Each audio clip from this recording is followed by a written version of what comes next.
I mean, I can fish. I get plenty of fishing in. I just can't do multi-day trips right now. I'm He's hoping been maybe around. I've February. seen him just as much as usual. He just goes home like a normal human at a regular time now. Yeah, that's really the only difference, and Bring, bring the that's just for the beginning. bring the kid up here with you. Dude, I gotta wait till he could hold his head up. He's like a bobblehead No, doll. bring him up now. We'll have Margaret babysit for him with the ghost. That's fine. Does she produce breast milk?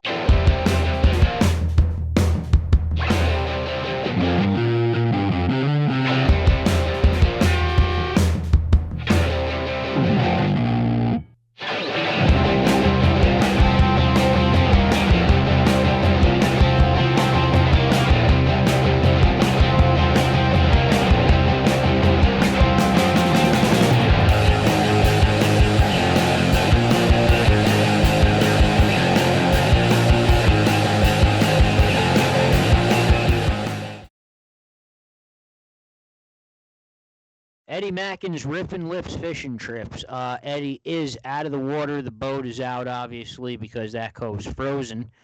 But he is offering $50 off. If you book your trip before April 1st, you're going to get it for $50 less. So if you plan on doing a trip on Lake Hopatcong with Eddie Mackin this year, this spring, whatever, if you just simply book it now, it's $50 less. So, I mean, I can't explain that any simpler. Call Eddie Mackin, book your trip, and you save $50. Get a better date. Get a better date, anyway, pay less. Yeah, if you're going to book a trip with him later anyway, you're just wasting $50. So call Eddie Mackin's Riffin' Lips Fishing Trips to book your Lake Hopatcong fishing trip for this coming spring. Hello and welcome to episode number 88 of the NJ Multi-Species Podcast. I'm your host, Joe Santiago. As always, my partner, Chris Pereira. Take two. Good to go. Tonight we have several guests coming on. Eddie Mackin from Mackin's Riffin' Lips Fishing Trips coming on, talk a little ice fishing with us.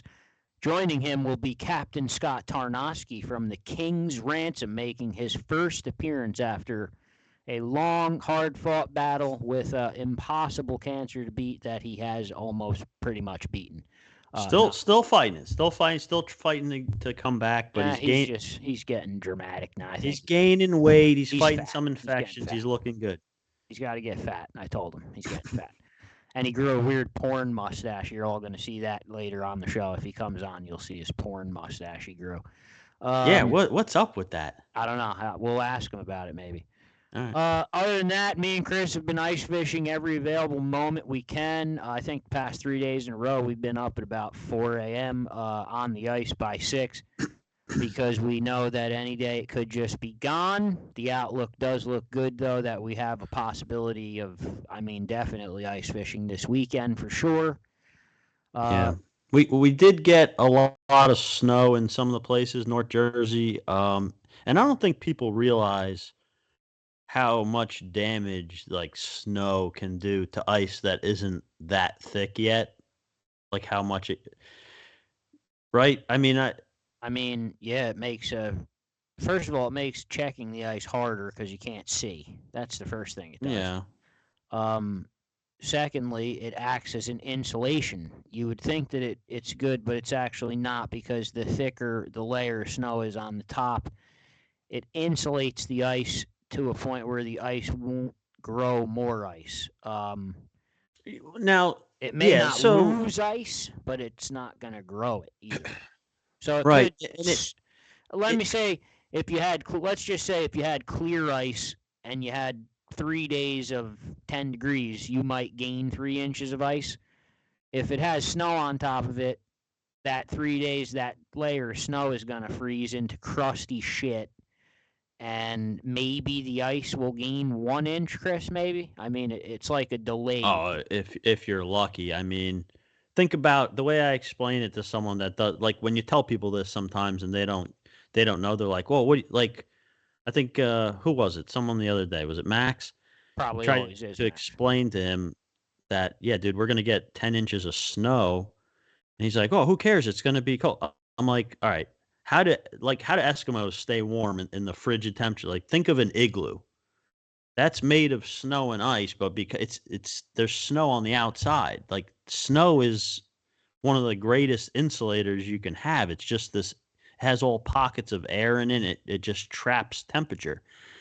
And now it also adds weight.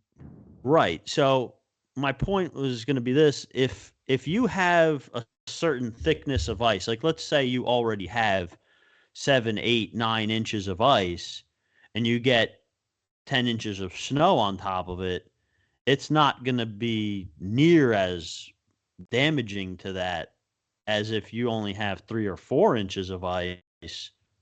And even worse, if you have 3 or 4 inches of ice on some of the lake and open water around the main parts of the lake or somewhere where there's current or something, that snow is going to push that ice down, especially towards the edges into the water. And the more water gets onto the ice, the more that snow pushes down the ice, the worse it's going to be. Yeah. Right. You'll find water on top of the ice sometimes in between the snow and the ice. And I mean, yeah, it there's so many variables that it's hard to say what's going to happen because everywhere is going to be different.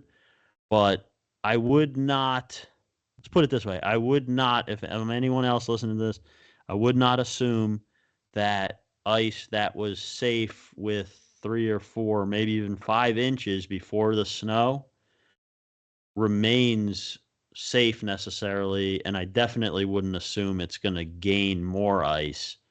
Places that had 2.5 to 3 inches before the snow, I would be very, very cautious about because I would lean towards that they're not safe anymore, honestly. But Well, we got out. We did a lot of ice fishing. The pan fishing's been phenomenal. We've gotten some really nice crappie, really nice yellow perch from several different lakes. The fishing with the bigger baits has been slow. We haven't really gotten anything to take a big bait yet. I know Mike K has been fishing with some big live baits, and he hasn't done that well with them either. I've Done well been, on smaller stuff. yeah, I've been hearing a lot of the same reports. Basically, I saw a lot of, Sax Matt put up a muskie today. That was the first bigger yeah, fish I've seen. I was gonna say like the musky fishing has been better than a lot of the other fish, like the smallmouth fishing, the pike fishing. Um, you know, and I saw some salmon. I saw some salmon caught. Saw some muskie caught. But generally speaking, I've been hearing a lot of reports from friends and posts online and stuff. A lot of places that have typically in the past, not the past 2 years, but before that, when we used to have better ice, a lot of places that were really good then are not, like the fishing's not that good right now for some Yeah. reason. And the only thing I can think of is maybe those drought conditions that we had kind of affect, like say Spruce Run, for example. That could be a pretty good ice fishing lake. I don't know how safe the ice is personally. I haven't personally been there, but I know guys have been on it in spots, and I've not heard great things. And I just keep thinking, well, maybe because the water's so low, you would think it concentrates the fish into more predictable areas, but it seems to also like shut them down. Like Close they their get mouth. stressed out and they eat even less than they do normally over the winter. Well, a lot of other news. We have Matt Izzi coming on tonight, who makes hair jigs. He'll be on after the two ice fishing guests. As always, the podcast is open to anyone. Matt reached out to us and sent us some of his jigs. So we're going to talk about hair jigs with him a little because we haven't ever touched on them on the show before. I know Lake Hopatcong has an ice fishing tournament coming up, the Knee Deep Club. Schwartzwood has one coming up. I know Fast Eddie had posted the other day. He's working on the date for a ice fishing meet and greet. That would be, I guess, njfishing.com's ice fishing meet and greet. I'm sure that would be on Lake Hopatcong probably. So, Usually, yeah, a lot of people sending messages asking if there's going to be some sort of a group thing that's going to happen. Yes, there probably looks like there is going to be something. So yeah, but there is all kinds of ice fishing. Take advantage of it now because it could be gone. We're almost about ready to bring our guests in. Oh, actually, Eddie Mackin's here already. All right, we are going to bring in Eddie Mackin. Okay, so we have Eddie Mackin from Eddie Mackin's Rip and Lips Fishing Trips. I got it right again. I'm getting really good at it. He's here to talk some ice fishing with us. I don't see him yet, though. Deuce, I don't see my screen actually at all. Okay. Okay, so there's Eddie Mackin. You could see him now. Eddie, welcome back to the NJ Multi-Species Podcast once again. Thank you. Thank you. What's going on, Eddie? What's going on, fellas? Give me 1 second here, Joe. Just talk to Eddie. Start it off. I'm going to see if I can get So we're Tarnoski basically here. talking ice fishing, Eddie. The past 2 years have been shit. We finally have a decent window. Me and Chris have been out basically every day for the past 3 days, like taking advantage. Forecast looks like the ice is going to remain for a while. I don't know about a while. I shouldn't say a while, but it looks like it'll be around for this weekend at least. You've been on it already, obviously, on the big lake that you don't leave or you'll turn to dust. So we know where you were, and you had the kids. What's been going on? What are you seeing through the ice? How thick is it? How's the fishing? Give us the 411. What's the bait situation? So we'll just kick it off because bait situation was probably like the weirdest thing. Because there was such a demand. There's bait now. You know, Lori from Dallas called me, told me where the truck was coming from out of Arkansas, and it was like I got like the whole play-by-play when it was coming, like almost to the hour and how it was going to happen. It was really wild. Not having that kind of demand, it's tough for the stores to support that over the years. And now that we got like real ice and the whole Northeast is totally frozen, you know, they can't get those shiners here quick enough. But everybody seems to have them now. You know, that was a real kind of a setback for most of us for a ways. But you know, I capitalized that weekend that we struggled for bait. Went out, had a beautiful weekend. I was like, you know, again, shiners. There's no shiners. But like, you know, they had fatheads. So I was like, you know what? I was like, screw it. I'm gonna go bring my kids out in the ice. We're gonna have decent weather. I'm like, let's go just do fatheads. And we did very well on fatheads on the tip up. I mean, I know it's not like an uncommon thing, but not many people bring that to the table. Like, you know, like, oh, I'm just gonna throw a fathead on this tip up and like hope for the best. But we actually they don't move around much. I mean, they're such a great size, but they don't move. The effective thing is that, like, you know, you put on your medium shiner, your large shiners, right? And everyone's looking for like, you know, like whatever.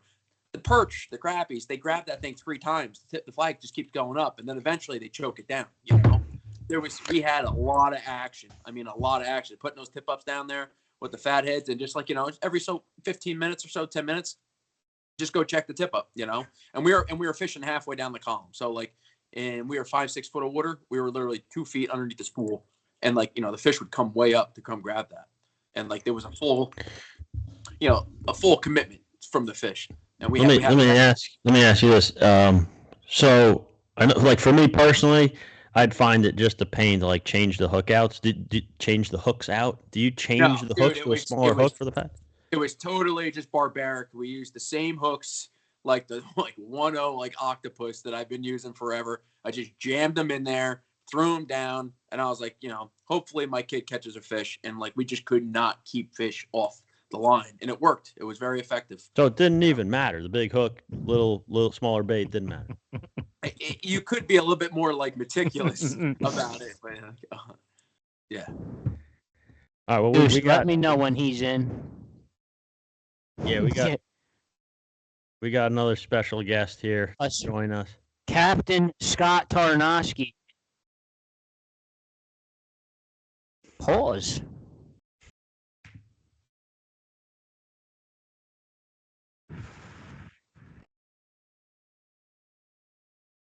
So I have to pause you guys for just a second. Our other guest, who we weren't sure if he was going to make it or not, has made it. Captain Scott Tarnoski from the King's Ransom is here for the first time since his one battle. And he's walking around and looks fat. And it's awesome. We're trying to get fat. You're looking fatter. Scott, Yeah, how are you, man? feeling fat. How are you? I'm sure there's a lot of Doing people that want to hear from you. Yeah, man, we're doing great. We're doing real good, getting better every single day. Unbelievable.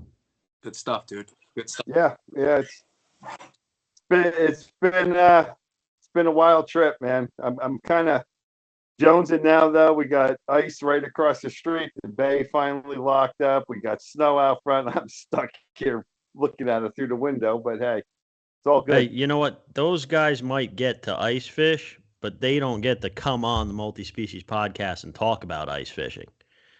That's true. It's a good point. That's what we Just- were talking about, ice fishing, and that's what you're here to talk about with us.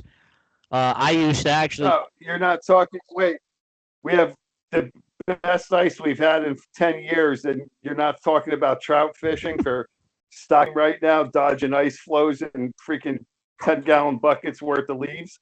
No, that's John Grabagranny is doing that, complaining of ice.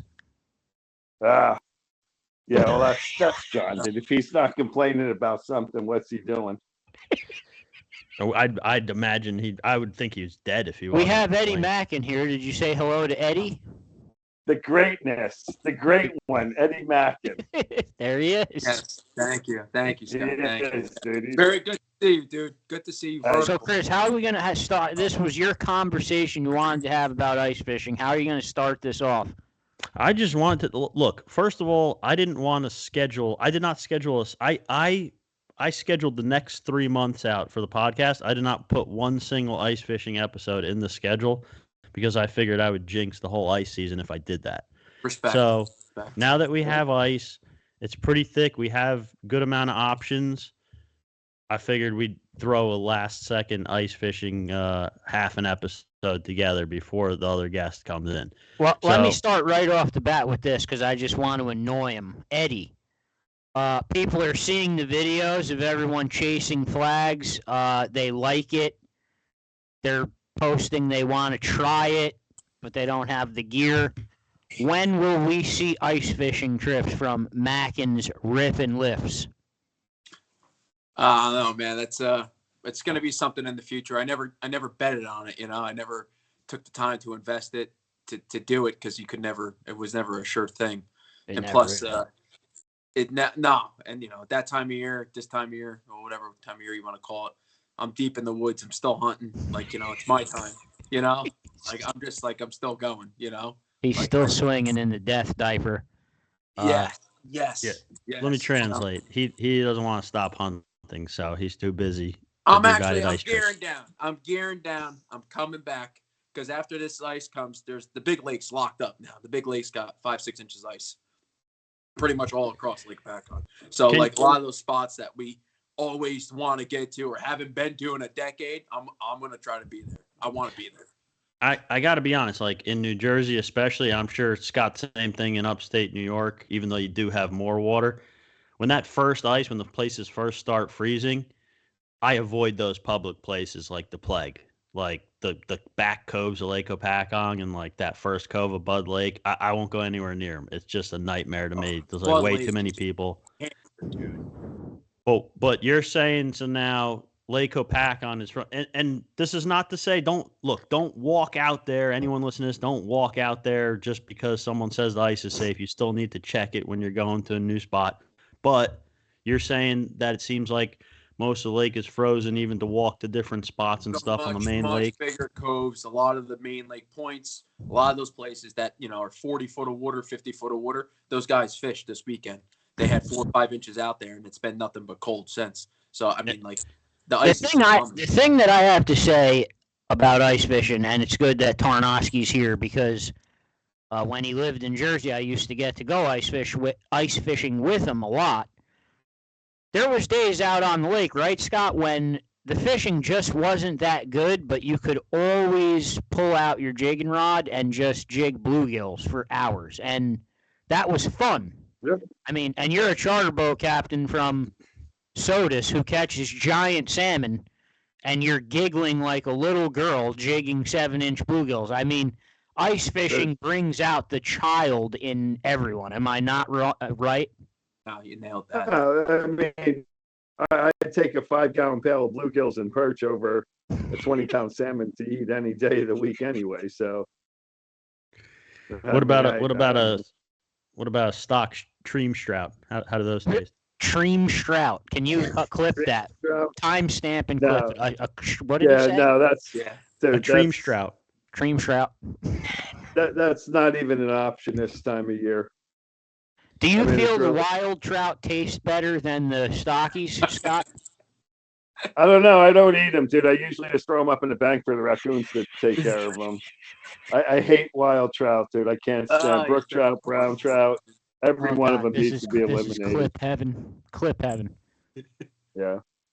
You got to be loving all the fights we have with these guys, these fly fishing guys who think every trout they catch is a wild born. Andy Still's one of them. Pay attention to it. Every trout that Andrew Still catches from the Raritan River, he believes is some natural-born beauty, but it swam out of a club about 15 fucking minutes ago.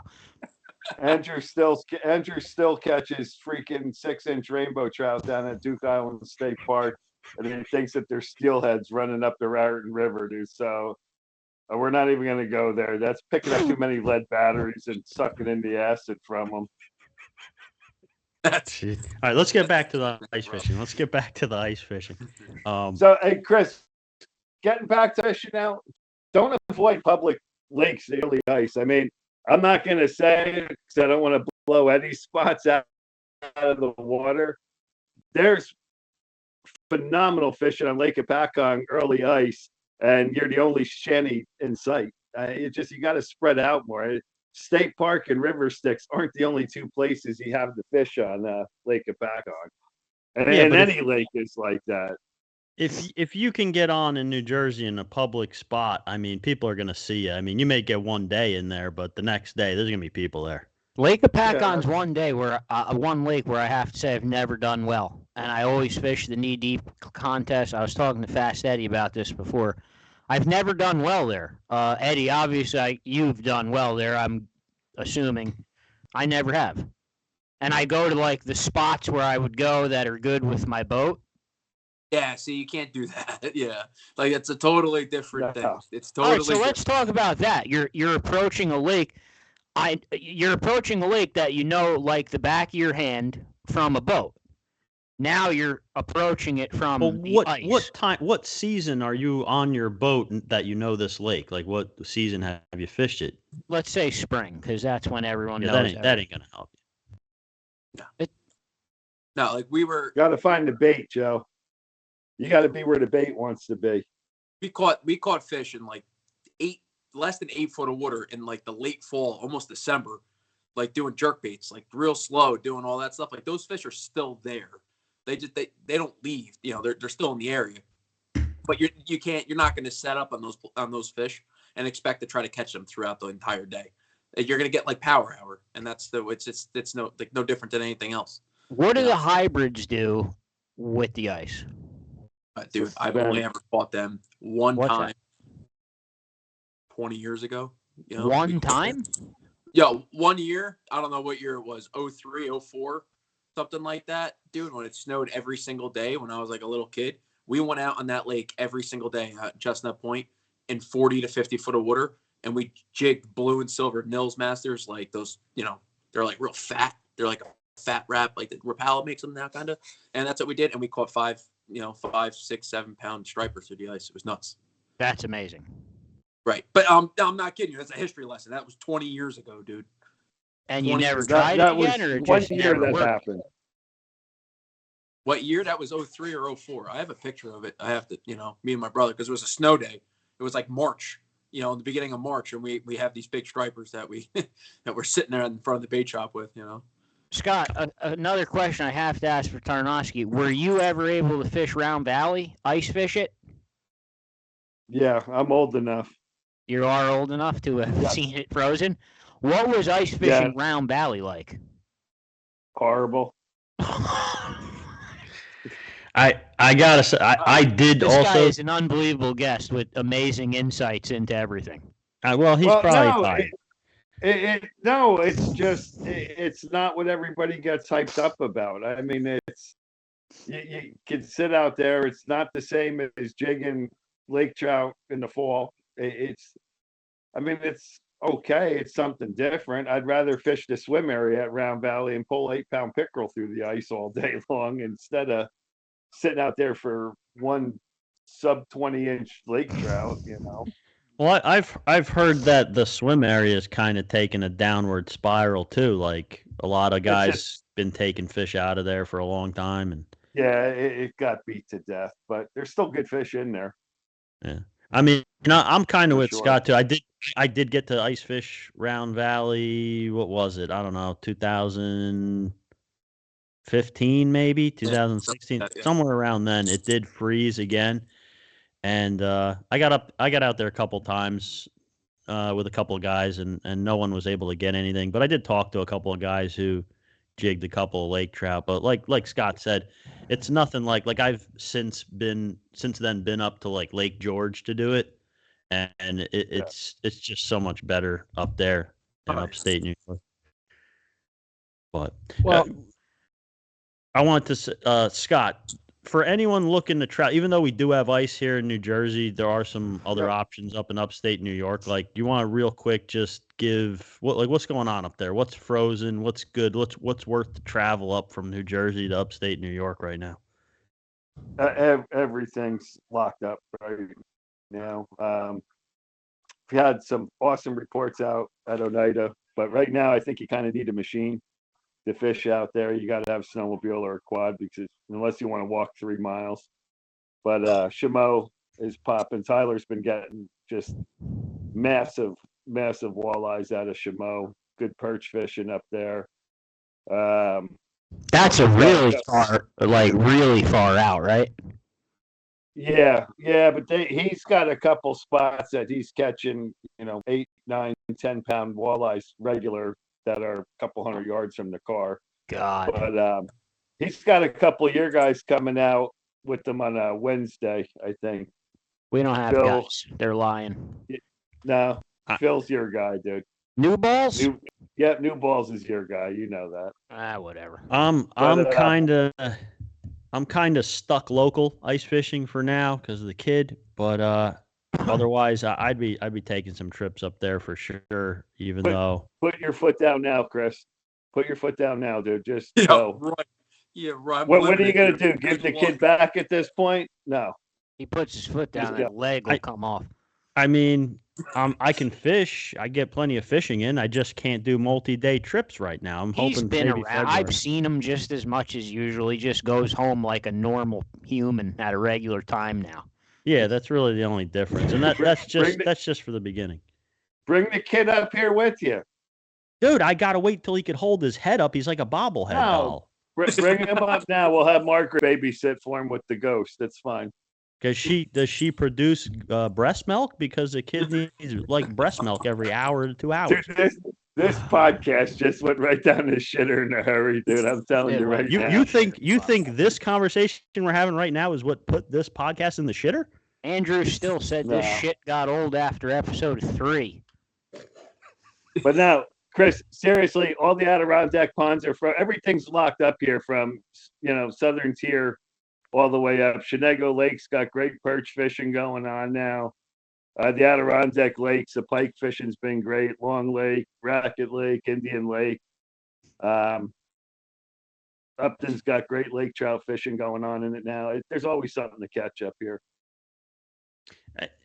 I want to ask Mackin before we have to let him go, because we do have a guest coming on. Eddie, real quick. Are you doing what you did last year, offering a little discount to anyone who books an early trip for this? You want to explain that and how it works real quick? Yep. So I'm going to do it and changing it a little bit, but same concept. I'm going to be doing a $50 discount for anybody who books before April 1st. Once boats are ice out, boats in the water. So it's been, let's just say March. So you get the March and all of April and everything. Excuse me. If you book before April 1st, you can book out to May 1st, but you got to have it in the book before April 1st. And then, it's 50%. It's $50 off. There you go, $50 off. He almost said 50%. That would have crushed him. Yeah, that would have been. All right, I have to thank both of you guys for coming on here. Tarnoski, it's amazing to see you. I hope we see the hat contest return. I'm not going to mention whose hat it is because he doesn't even deserve recognition, but we know who he is. But yeah, the King's Ransom hat, crocodile hat contest. Hopefully that'll be back when you're feeling better. Yep. Wait, we're fishing this year, so we can bring it back, man. For sure. There you go. Oh, So listen, I got one thing. I fished with the Ransom family this summer, and Scott was laid down. Man, let me tell you something. Those guys are still pounding it, dude. We had such a great time. We had a great time with your guy, Scott. It was awesome. Tyler's a good man. We had a lot of fun. Caught a lot of fish. Nice. We're gonna get out with you this year, Eddie, for sure. We're gonna fish. Maybe you could drag these other two clowns up here. I don't think we can have as much fun as I had fun up there. Just saying, All right, you two can go email each other on the side and tell each other how you love each other so much. Hey Joe, is Mahindra on next? I need to talk to him about some toothpick ice fishing jigs he could whittle me. All right. Guys, all right. Scott, thank you so much for coming on. Eddie, thank you so much for coming on. Hopefully see both of you very soon. There you go. All right, guys. Scott, sure. There you go. King's Ransom, Mackin's Rip and Lips Fishing Trips. Guys, thank you so much. Yeah, be good. Eddie, be good, buddy. Keep killing them deer. Later. I'll see you.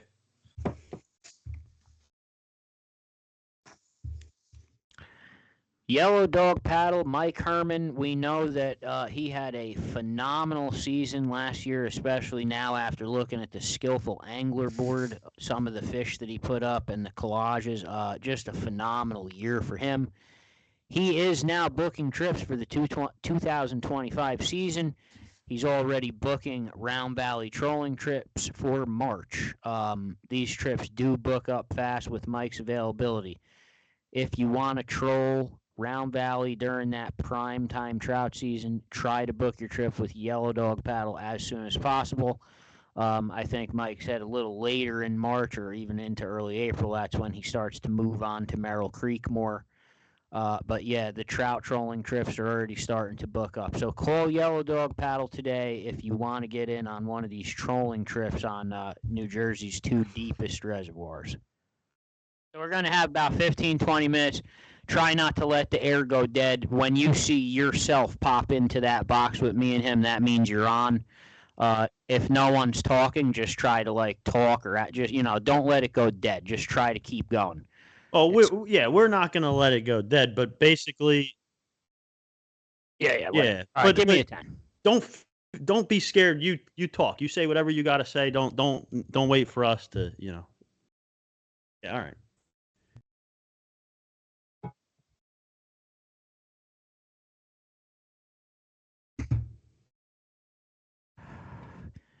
Okay, so we have Matt Izzi.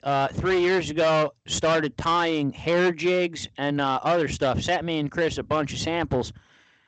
We have not had a chance to use it yet, but I have enough here for the rest of my life. Matt Izzi, welcome to the NJ Multi-Species Podcast. How's it going, guys? It's great to be here. Nice to have you, man. Right off the bat, right into it, hair jig, something we haven't discussed on the podcast much. It's one of the most simplistic lures that goes back to the oldest fashion, and it really is. So my dad was a tournament fisherman for like 50 years. He just recently gave it up a couple years ago because his health declined. And I got into it a little bit as a kid and found out the fishing tournaments is more work than anything else. But my dad was always primarily a bass fisherman, where I'm really a multi-species guy myself. I like to do a little bit of everything. And when things get slow, I always go back and ask my dad. So about 3 years ago, I said to my dad, I said, I've been fishing, I'll call it Lake X. I really don't want anybody to know about it. I said, I've been having trouble finding smallmouth. And my dad said, did you try a hair jig? I said, I don't have any, and I can't get them anywhere. My dad goes, go down here on 46 and buy a tail, and I'll show you how to tie a couple real quick. And that's how I started making them. And at first I thought my dad was, like bullshit. And, I was just sending me on a wild goose chase to do something. And boy, did it work, man. I started fishing them around rock piles, and I tripled my numbers with everything. I catch everything from even those bigger jigs I sent you, like those 1/8 ounce and 3/8 ounce jigs. I catch giant yellow and white perch on them, walleye, catfish, largemouth, smallmouth. So this is one of the 3/8 hair jigs that you made, and this is just simply a jig head with hair and orange string. And I mean, it does. It's basically like as easy as it gets in simplicity. Yeah.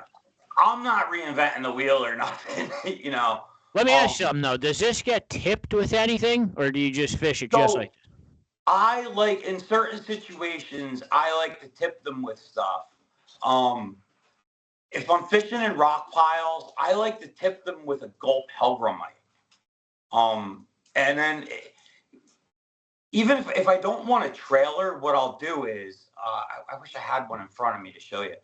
I'll take like a power worm, and I'll clip off only about a 1-inch piece of it.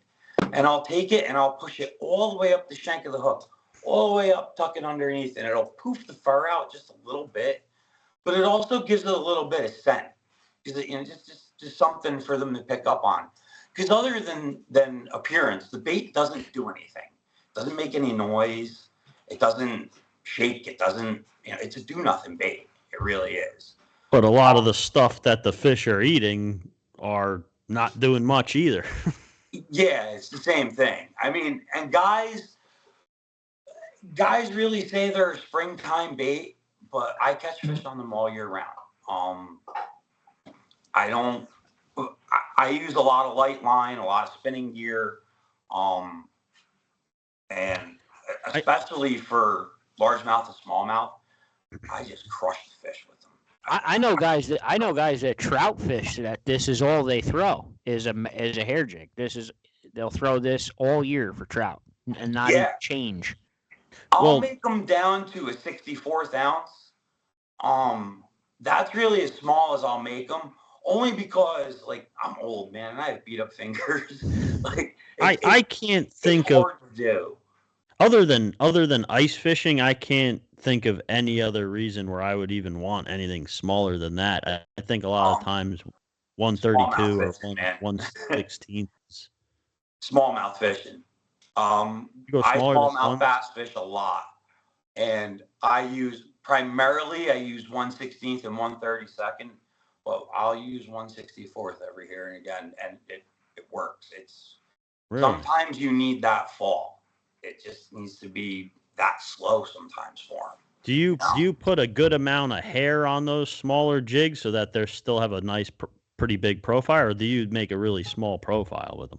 I do both. Sometimes I make them real fat and bushy. Other times I make them real skinny, all depending on the situation.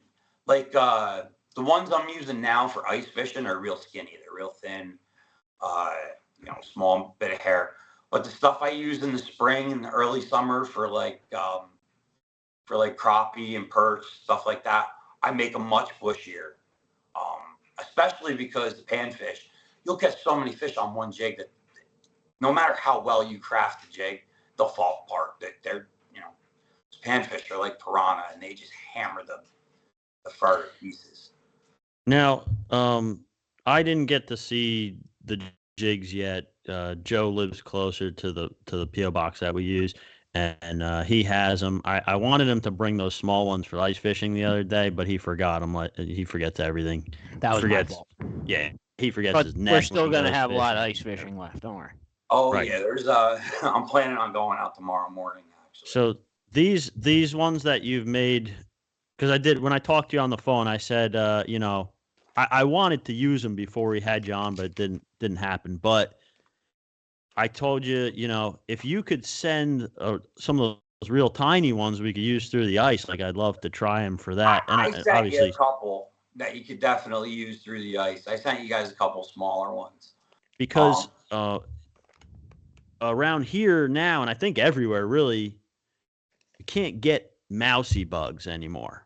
No, you can't buy mousies at all. And to me, and I know I've talked to a lot of people that agree, that's just something about that little mousy bug is just the best thing you could tip your ice jigs with through the ice. And it's got, I mean, it looks just like a spike or a maggot, but it has that tail at the end. It's something about the smell of it. It's just like butter. You know how butterworms have a particular smell? Yeah. When you use them. Mousies too. If you notice next time you have them. I think it's the scent. I'm sure it's the appearance too, but I think it's something about the way they smell. They just have a particular funk to them, you know? You're probably right. But I mean, in my head, at least as an angler, like I want something to replicate that little like skinny little tail like undulating in the water when I barely move it. And there's little plastics that you can get at the store. I think Clam makes one that called the Poly or something. It just basically it's just a little tiny ball of plastic with a little skinny, very soft piece of tail that it's comes a rubber off. mousy. Yeah, I've seen them. Gulp makes them. Yeah, but so now I'm thinking, right? If you make a buck, these are made out of bucktail hair. Yeah. So if you're tying a little tiny, 132 ounce jig head with a little bit of a bucktail sticking out the back, that's going to replicate that same type of movement. And now I don't have to worry about it getting ripped off and replacing it. Yeah, absolutely. You know what I just started doing this year too? And it was only because it was one of those, I stopped at my lake and I have my spud bar and my jigging rod in the truck. And I said, let me go poke a hole and see if it's deep enough, see if the ice is thick enough. And lo and behold, it was. And all I had in my bag were those power bait crappie niblets. Yeah, I've used those. Pellets, but The smaller. nuggets, the crappy nuggets. Yeah. And I put one of those on a small pink hair jig that I had in my box and jigging for about 5 minutes and I caught 3 perch. And I was like, oh, all right. I know that the power bait, that like the scent definitely helped. As far as ice fishing, I don't know how well the jig would work alone by itself, but that's just me. Look, I'm going to try it. And what I'm going to do is we got like all these kind of flavors of lip glue. I don't know if you ever heard lip glue. Yeah. It's like this really sticky gel. If you put a little bit of that on that hair and like rub it in kind of, I bet you that'd stay there for an hour before you had to reapply it. I'm just a very firm believer that in ice fishing, you need some kind of scent edge. Whether it be a bug or like an artificial attractant, like we buy off the store, like it's like I don't think like a rubber worm or a hair jig on its own is enough. It's got to have that like a little bit of gulp oil on it, or I'll definitely when I try your jigs, I'm definitely either gonna tip it with a bug or I'm gonna rub a little bit of that lip glue scent on there. Yeah. The other day I was fishing. I told Joe I was going to try it, and I did. I had like some old ham that like not super old, but old enough that I wasn't going to eat it anymore. Yeah. I just put a little piece of ham on there. Dude, it was working. I was catching like some monster bluegills with it. I think anything through the ice, as long as it has a little scent to it, they'll, for some reason, they key in on it. Oh, but, for sure, yeah. Like in the springtime now, I'll take one of my 132nd ounce jigs and put it 3 feet under a slip float with nothing on it. Like no scent attractant on it. And just for crappie or perch and just pendulum fish that bait and catch fish all day like that too. Just like you would with a grub. Yeah, I think when the water's really, really cold, I think a lot of times, and you see it when it's right under your hole with the flasher, a lot of times those fish they're so slow moving, so like methodical, like with the cold water and being cold blooded, and they just stare. And that's why, like you said, you kind of need something to entice that extra bite. Yeah. Unless they're in an aggressive mood for whatever reason, Well, or that's you know, different. Yeah. and you can jig a spoon and they come in and like crush it or whatever. But I think other than that, I think most 9 times out of 10 in the winter especially, you're definitely right about that. You guys want a really good laugh? I don't know how to use electronics to ice fish. I've been doing it my whole life without them. I have no idea how to use a flasher to ice fish. A lot of people don't. I mean, Yeah, it's common. I mean, I know how to use. Don't get me wrong. We have a Garmin LCR in our boat, and I know perfectly well how to use that. But as far as for ice fishing, I just have always used the depth finder and my jigging rod, and just kind of my knowledge of the shoreline and the body of water and kind of what's where. And that's always how I found them. Once you learn to fish with a flasher and read it, you can't go without it. Like I've turned around on the highway because I forgot. Yeah. The battery died. I'll just leave. I can't fish without it. Bass fishing in the boat, I can't fish without it. And we don't have live scope or anything special like that. But I need to know what's down there, what's going on under the boat, if there's bait around, what we're on top of, especially fishing a jig, especially. I always like to know what's under the boat in that fashion. Can I just ask, of all the materials, I mean, because I tie flies, so I know like some of there's millions of them. Why do they have to use deer hair on these? Like, is that like just tradition, or is it for a specific purpose? I have no idea, to be honest. That's just the way I was taught. It's probably how they started, I would imagine. I think so. I know the deer fur. It definitely has like a buoyancy. It floats more. Yeah, it definitely has a buoyancy quality to it. It slows down your jig head, so it definitely. I think it helps. I mean, I've tried other synthetic materials, and yeah, you don't get the same fall. You don't get the same look. I think it's just the way it holds together, and it's almost like it's water repellent properties too. Yeah. Because it doesn't just smush under water pressure. It doesn't just turn slick. You know what I mean? It stays full. Have you ever tried any other kind of non-synthetic material, like any other kind of animal hairs? I've tried Chris's beaver beard. fur. That wasn't as good as I thought it was going to be. It was very hard to work with. What else have I tried?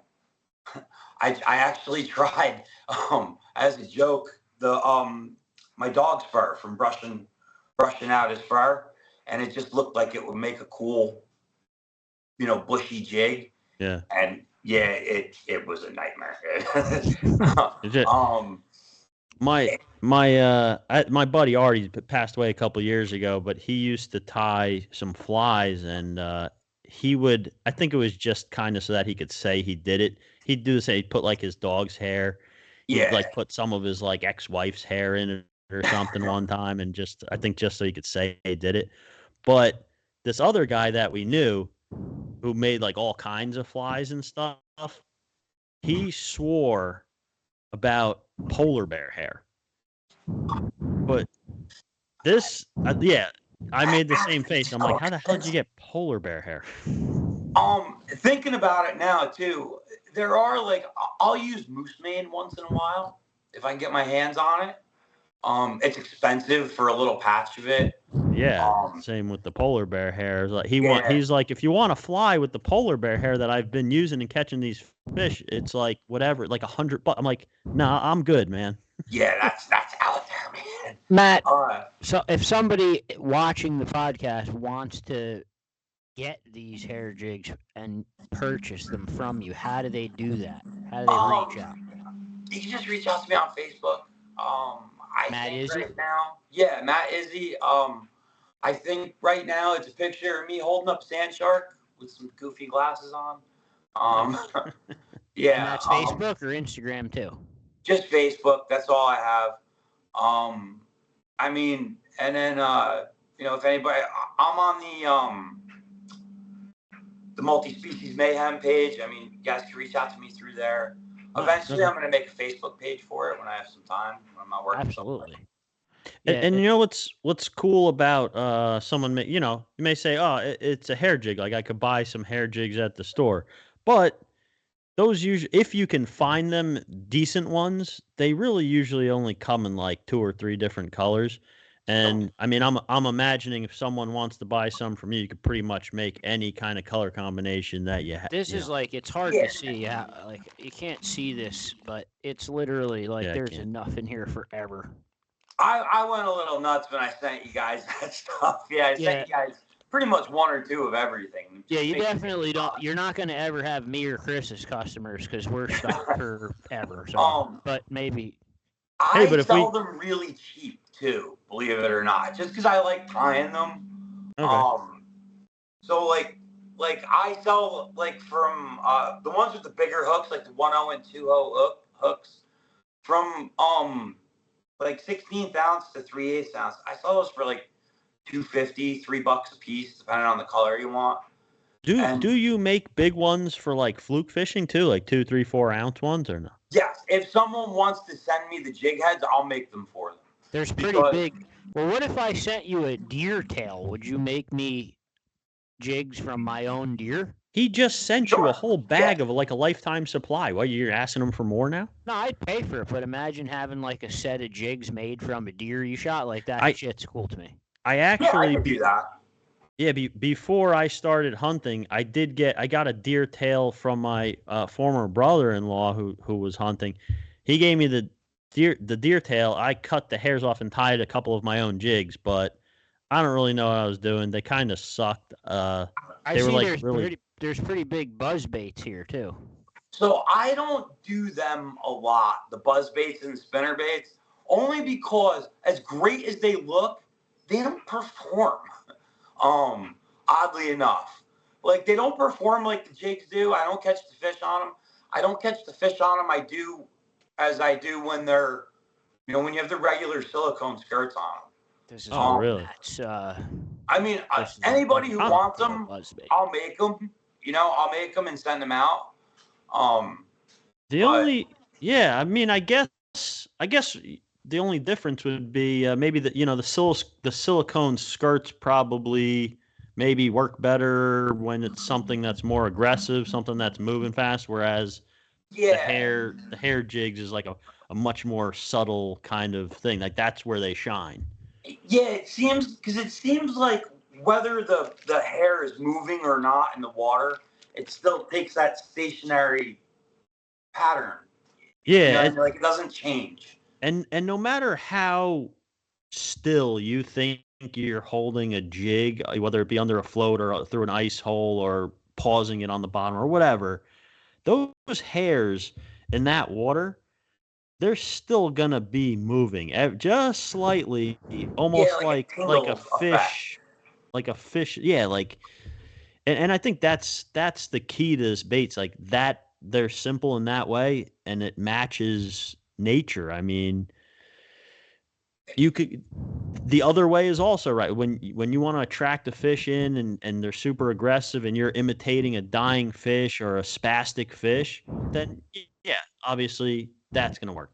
But a lot of the times, like you said, I think that the way this bait shines and the reason it's worked so well and it's such an old school bait that still works and will outperform other lures today is because of that, just its subtleness and its simplicity. finesse. Yeah, it's like a Senko. It's just simple. It is. It's kind of less complicated.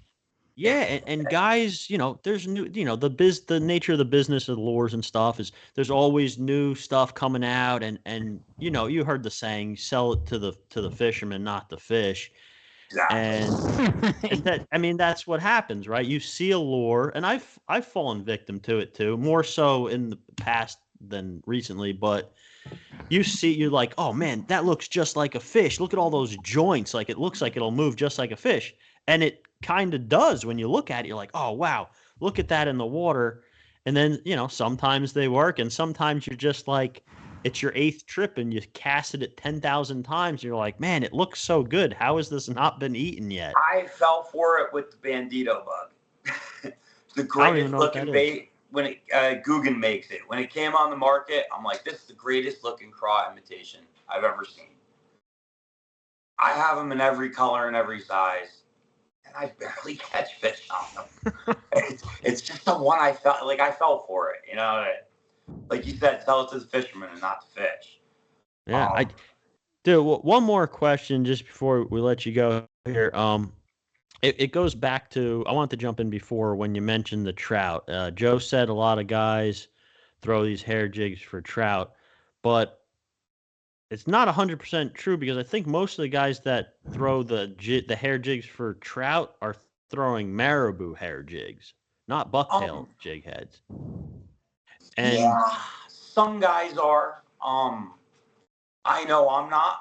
I know I particularly just throw small hairs. I always thought of marabou jigs as more of like a crappie jig.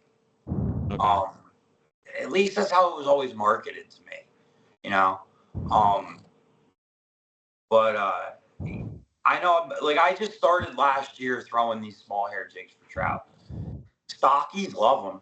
I mean, you know, Yeah. they love everything, but Yeah. the big ones they seem to really like. But I've also found I catch a lot of walleye too, especially in I kick myself for saying this, but you don't have to name any water. sorry, especially in the Wanakee River, because it's connected to Greenwood Lake. You know, there's tons of trout fishermen up there, and they catch walleye by mistake all the time. Yeah. I'm one of the few guys that goes in the river and targets the walleye. I've seen a foreigner with a walleye on a trout stringer in April when the season's closed with he's got 5 trout and a walleye. You don't even know what it is. Yeah, fishing game cracked down up there a lot because Greenwood Lake is such a great walleye fishery. The problem is you got to be rich to go out there. It's like $50 to launch a boat. I live up here my whole life. I grew up on Greenwood Lake. It's one of the best fisheries in the state for everything, except for trout. There are no trout in Greenwood Lake. But the walleye fishing and the smallmouth fishing there are world class. Yeah. The problem is you have to be rich to get out there. It sucks. It's an expensive day. It is ridiculous but the state fight is still on to turn that Frisbee bullshit into a boat launch at Browns Point. Is it? I think it is. Yeah, it's still ongoing. I'm 41 years old. That fight's been going on as long as I could remember. They've been talking about that since I'm a little kid. Because it's the state owns it, but the town has rights to it, and yeah, but I mean the way it's written in the laws, I mean, you could, if it's stocked by the state, they have to provide access to the angler. That lake is the only place that provides absolutely zero access, and then the private entities raise the price up to a ridiculous amount just to use a boat launch because they know they have you. And it's a whole nother episode in itself on that. Yeah, it is. Only half of them do day launches now too. Like 8-10 years ago, all of them did day launches. None of them. I'm sorry, only half of them do it now, if that. Yeah. So, Matt, I have to thank you for taking the time to come on the NJ Multispecies Podcast and talk to us. Hopefully, we do get out fishing with you eventually, or you come join us on one of our group activities. But yeah, it's cool to get together and fish. And for anyone watching or interested in these bucktail jigs, Matt Izzi on Facebook. Yep, that's me, man. And I appreciate it, guys. Thank you very much. It was a lot of fun. Thank you, brother. Thanks so much. Thanks, bro. Right. Take care. Guys. All right, so that was Matt. NJFishing.com. 27 years of the #1 resource in New Jersey fishing, both freshwater and saltwater, on the forum, 100% free. Just email Jerry Zagorski, NJFishing.com. His email is right on there. He'll give you a username and a password, and that's it. You're in. Basically, most of the connections me and Chris have made come through the NJF forum. they're somehow all interwoven with each other in some strange way. But yeah, njfishing.com makes most of this shit possible. So please go and check them out today. All right, so that was Matt Izzi. You could reach out to him through Mayhem or on Facebook if you're interested in his jigs. Like I said, we are going to try those. Chris, who is the guest next week? Next week, we are going to try again to have my buddy Kurt Hofig on. So we had him scheduled pretty early on. He's been I've been wanting to have him on here since the beginning, and it just never works out. So fingers crossed to Kurt Hofig. Next week we will be back. Yeah, and that's it. All right, good night and see you. All right, that's it then. Suffer for the fish.